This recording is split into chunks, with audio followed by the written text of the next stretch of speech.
یہ بتائیں، یہ امام ابو حنیفہ نے کتنی کتابیں لکھی ہیں؟ اچھا، آپ نبی کو چھوڑ کے ان کی تقلید کرتے ہیں، انہیں امام اعظم کہتے ہیں، حالانکہ تحقیق یہ ہے کہ وہ 3 ہی حدیث سے زیادہ جانتے ہی نہیں تھے۔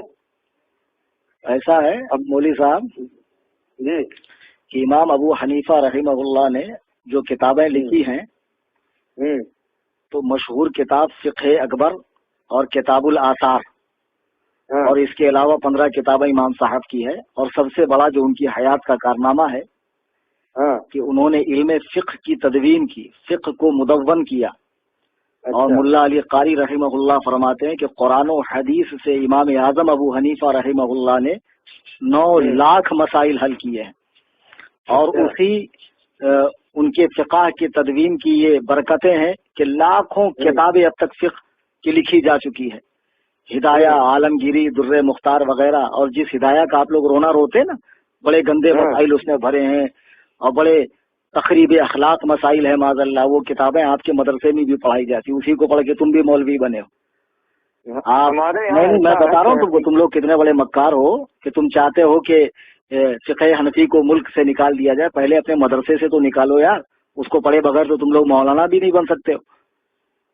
اور دوسری بات، جو 3 حدیث سے زیادہ نہ جانتا ہوں اسے آپ لوگوں نے اصغر بھی نہ بن سکا ہو، اور اسے آپ لوگوں نے امت کا امام اعظم بنا دیا۔ معاذ اللہ رب العالمین، ہم نے کیا بنایا؟ اللہ و رسول نے بنایا، پہلی بات یہ ہے، اور امام امت نے بنایا، امت کے بڑے بڑے فقہاء علماء نے بنایا جو صاحبان نظر تھے، سمجھے؟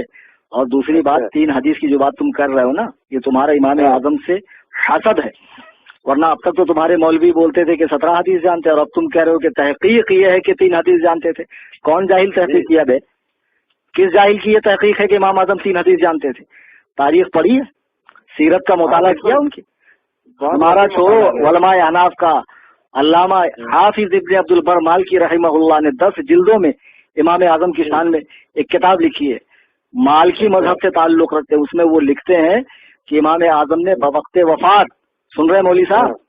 جی جی سن رہا ہوں، آپ بتائیں۔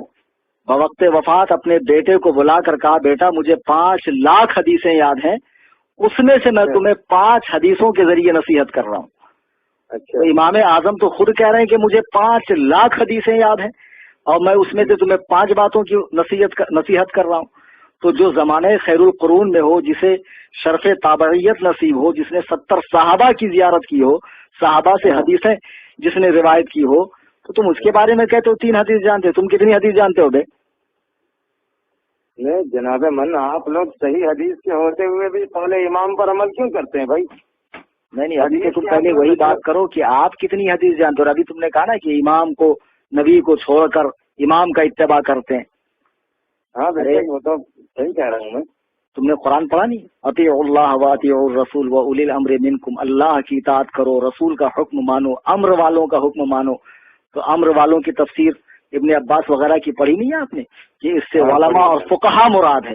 تو اب اگر کوئی علماء اور فقہا کی اطاعت کر رہا ہے، قرآن و حدیث کو سمجھنے کے لیے ان کی تشریحات کے اعتبار کر رہا ہے، تو اس کے بارے میں یہ کہنا کہ اس نے نبی کو چھوڑ دیا، خدا کو چھوڑ دیا، ارے چھوڑتا تو تب جب وہ ان کو قانون ساز سمجھتا، وہ تو ان کو شارح قانون سمجھ رہا ہے، شارح قانون سمجھ کے ان کا اتباع کر رہا ہے، تو اس میں نبی کو چھوڑنا کام ہوا؟ یہی بھینسے جیسی عقل میں آپ کے کھوپڑی میں عقل ہے یا گوبر بھرا ہوا ہے کہ آپ معاذ اللہ امام کی بات کو ماننا گویا نبی کا مخالف بتا رہے ہیں اس کو، جبکہ قرآن اس بات کا حکم دے رہا ہے کہ امر والوں کی اطاعت کرو۔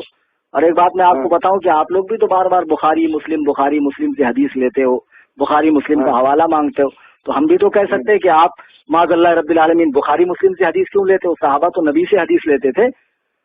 تم توصیف الرحمان اور یہ معراج ربانی اور یہ خبیث ڈاکٹر جوکر نائک، ان سے دین سیکھتے ہو، صحابہ نے انہی سے دین سیکھا یا نبی سے دین سیکھا؟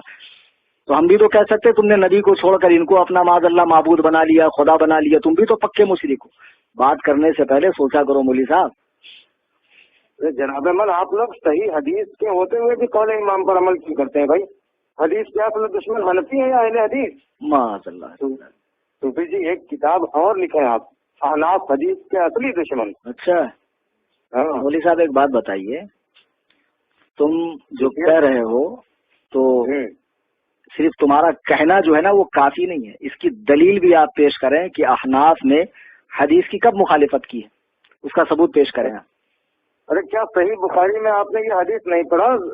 صحیح بخاری کتاب الاذان میں ہاں لا صلاۃ لمن لم یقرأ بفاتحۃ الکتاب، اس شخص کی نماز نہیں ہوتی جو سورہ فاتحہ نہ پڑھے۔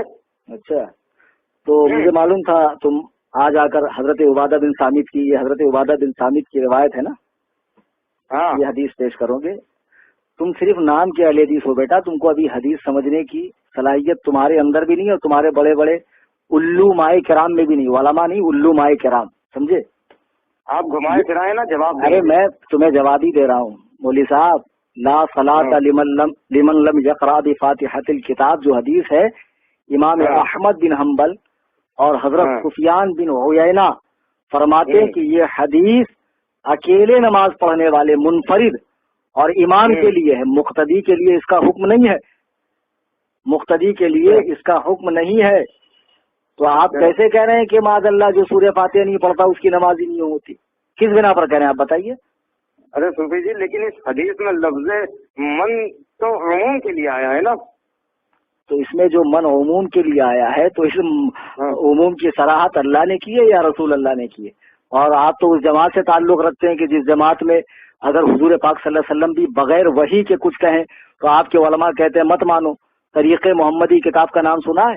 مولوی محمد گناہ گڑھی کی ہے، جس میں اس نے صاف لفظوں میں لکھا ہے کہ ہم اہل حدیث نبی کی بھی بات تب مانتے جب وہ وحی کے ساتھ بولتے ہیں، با وحی بات جو ہوتی ہے ہم اس کو مانتے ہیں، بغیر وحی کی ہم نبی کی بھی نہیں مانتے۔ تو لفظ من سے جو عمومیت آپ ثابت کر رہے ہیں تو یہ عمومیت کی صراحت خدا نے کی ہے یا رسول نے؟ ارے کچھ تو عقل رکھ کے بات کرو یار، یہ تو تمہاری چالاکی ہے، ورنہ میں نے سفیان بن عیینہ کا حوالہ دیا، امام محمد کا حوالہ دیا، وہ کہتے ہیں کہ یہ منفرد اور امام کے لیے ہے۔ کیا ہوں کر رہے ہیں؟ ٹھیک ہے بھائی، یہی حدیث سمجھتے آپ ہیں؟ کے پاس چلو ٹھیک ہے بھائی، آپ کے پاس قول امام کے سوا کیا دلیل ہے کہ سورہ فاتحہ نہ پڑھی جائے امام کے پیچھے؟ اور تمہیں کیسے علم ہو گیا کہ قول امام کے علاوہ کوئی دلیل ہی نہیں ہے ہمارے پاس؟ یہی تو تم لوگوں کی حماقت ہے، یہی سنا سنا کے لوگوں کو گمراہ کرتے ہو۔ ارے قول امام کی اور حدیث کی بات کیا کرو؟ میں آپ کو قرآن سے حوالہ دوں، قرآن پڑھا نہیں ہے؟ سورہ اعراف آیت نمبر 204 رکوع نمبر 14 9واں پارہ اٹھا کر دیکھ لو، وَإِذَا قُرِئَ الْقُرْآنُ فَاسْتَمِعُوا لَهُ وَأَنصِتُوا لَعَلَّكُمْ تُرْحَمُونَ، جب قرآن پڑھا جائے تو خاموش کان لگا کر سنو تاکہ تم پر رحم کیا جائے۔ قرآن میں پڑھا نہیں ہے آپ نے کہ قرآن پڑھتے وقت خاموش کھڑے رہو؟ تو اب اگر ایسی حدیث ہے جس میں لکھا ہے کہ امام کے پیچھے سورہ فاتحہ پڑھو تو وہ اس آیت کے مخالف ہے۔ تو جو حدیث آیت کے مخالف ہوں گی یا تو وہ منسوخ ہوگی یا موضوع ہوگی، یہ اصول معلوم نہیں ہے آپ کو؟ معلوم ہے۔ ہاں تو واہ بیٹا اندھے مقلد، تم تو سارے جیوں سے بھی بدتر نکلے یار۔ ماشاء اللہ۔ یہ سورہ اعراف کی یہ آیت جو ہے یہ مکہ میں نازل ہوئی، اور اس کا موقع نزول یہ ہے کہ جب نبی قرآن پڑھتے تھے تو کفار شور مچاتے تھے، تو کفار کو چپ کرانے کے لیے یہ آیت اتری، اور تم اسے نماز میں قرآن پڑھنے کا فٹ کیے جا رہے ہو۔ مولوی صاحب، پتہ ہے آپ لوگوں کی؟ او مولوی صاحب، ہاں بولیں۔ یہاں بحث اس کے شان نزول سے نہیں ہے، اس کے اطلاق اور حکم سے ہے کہ اس کا اطلاق اور حکم کہاں ہو رہا ہے۔